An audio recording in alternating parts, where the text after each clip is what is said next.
Most interview candidates think that success is about some top secret framework or just working more hours. Sure, that'll get you to the top 50%, but to reach the top tech companies, the rules are completely different. I know because after bombing interviews early in my career and thinking I was a failure, I've now received offers from many top tech companies in the world. So today I'm going to share 3 foundational shifts in interview preparation to help you unlock offers from those companies that are feeling out of reach. Let's start with something that is at the absolute foundation of our interview journey. I made this mistake without even realizing it, and it cost me offers and my salary growth for years. And 9 out of 10 candidates are quietly suffering from the exact same issue. I call this the preparation delusion, and it results in a certain mistake that either leads to rejection or something even more fascinating. Almost all candidates interview way too early when they're not yet polished, but they think that they are. We don't want to be one of those. So today we are going to fix it by first understanding that this happens because they benchmark their own performance incorrectly. They assume that they are more polished than they actually are.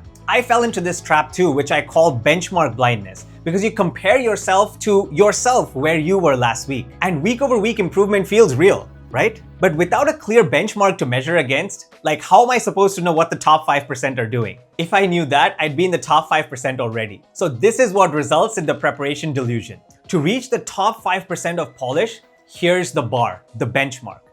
30 product sense mocks and 30 analytical thinking mocks. Minimum.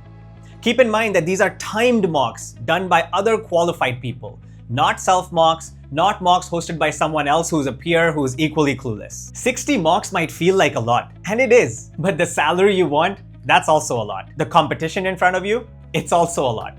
The good news is you don't have to do this every single interview season. If you do it once, go deep and perfect it, next time around will be much easier. And we'll talk about that in section 3.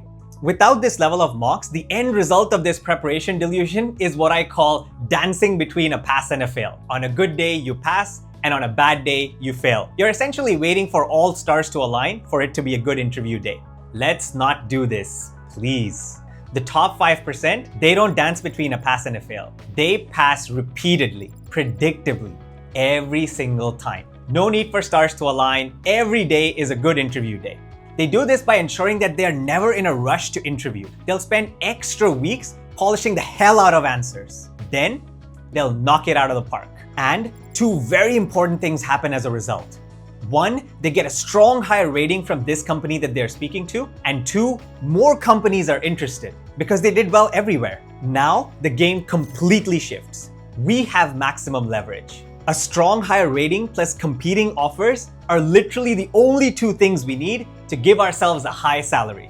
So it's interesting, what finally ends up happening 2 months later is that the person who waited more, practiced more, and polished more is getting a better pay package and making a lot more money. So one decision of patience versus hurry determines your salary for the foreseeable future.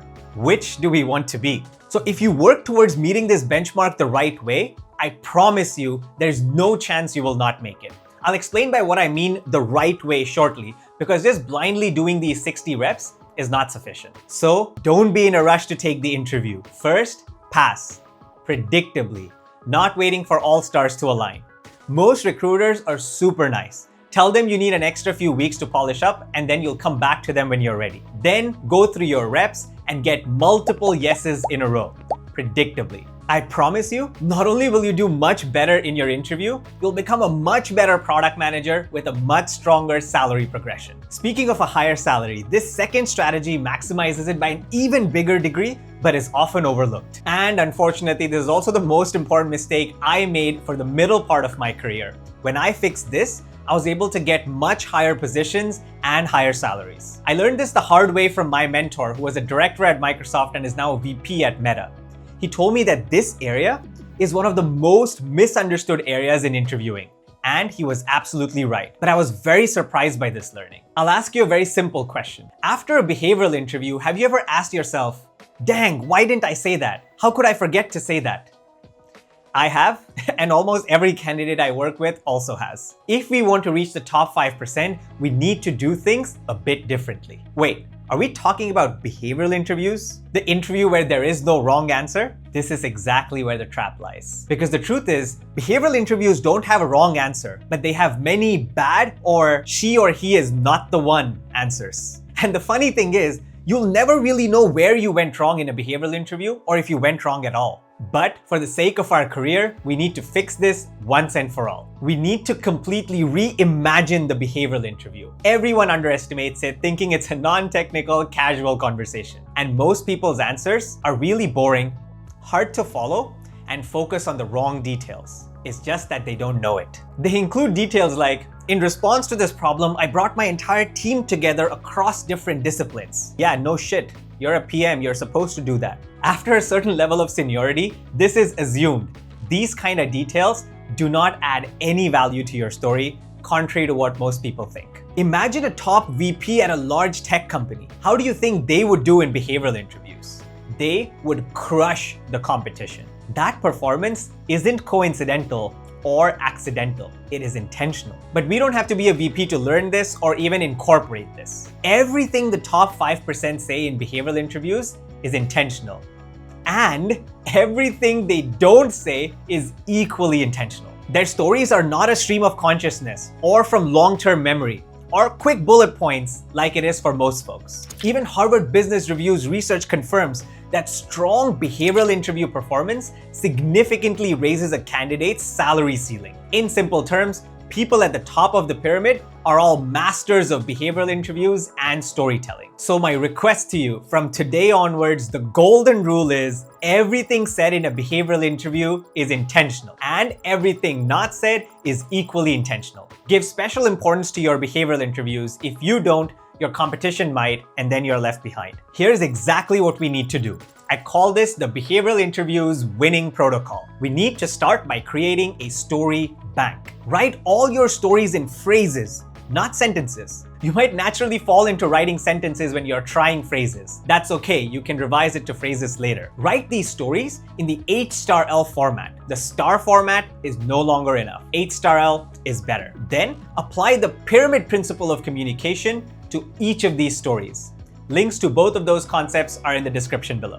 Then refine the written stories once a day for a week and start practicing verbal delivery. And here's the crazy part. When you write these stories, every day you will feel like your story is perfect, but the next day you'll change it up. If you're on a short timeline, you can refine these stories 2 to 3 times a day. The requirement is that we need to step away and lose context of the story. So the next time we're looking at it through a stranger's eyes with less context. Now we will know whether the story flows the right way and adds up, whether the right level of details are included, and whether there are gaps in the story that made sense to us while writing it because of context, but are clearly a gap to the listener. Here I want to make a very important point. The goal of this method is not to script your story or memorize it. It is to be intentional in every level of detail that we call out and what we leave out of the story, and also to polish our delivery. There will be no information left out and no useless information added in there. After an interview, you'll never ask yourself, dang, why didn't I say that? In every behavioral answer, you'll give them the exact signals that they are looking for. Now, if you really want to master this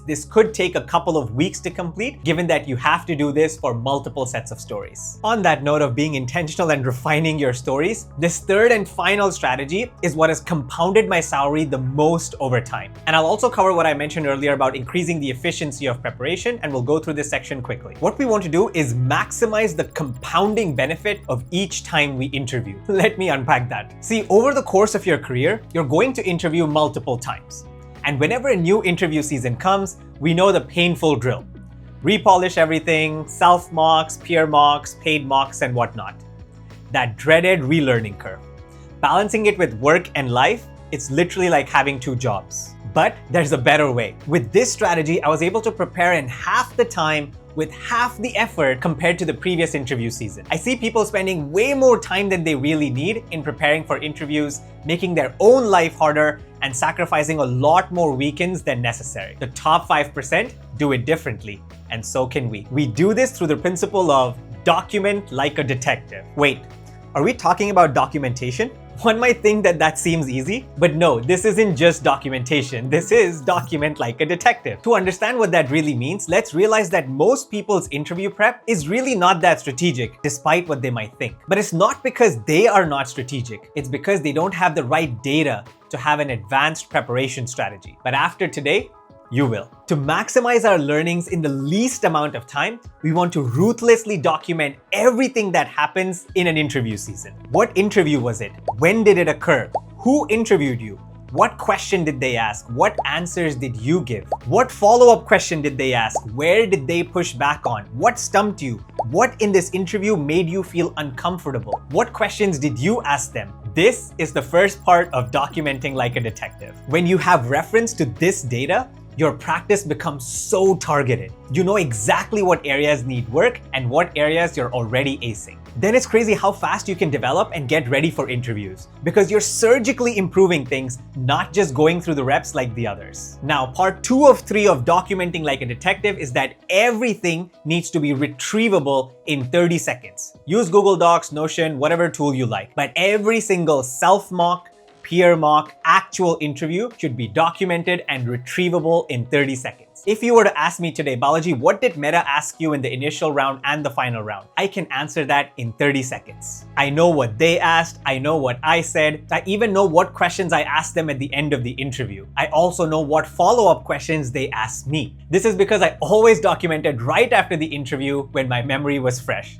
irrespective of my mood. This helped me create the efficient path to reduce my effort to product mastery, which we will talk about at the end of this video. And by doing this, my learnings throughout the interview season compounded like crazy because I have detailed notes of every single mistake I made last week. That's it. I ain't ever making that mistake again. And what's crazier is that for my future interview season, I reached my peak performance from a few years ago in just 2 weeks. Just 2 weeks to reach peak level. From there on out is just polishing with new learnings. So 5 minutes of documenting like a detective after an interview will shave weeks off of your interview season and allow you to reach higher heights each time in a shorter period. This is the magic of information compounding, and you are the main beneficiary, kinda like investing. The final component of documenting like a detective is how we track our own application process and how much effort we put in. Most people either don't even add a cover letter, or if they do, they add a generic one. The top 5%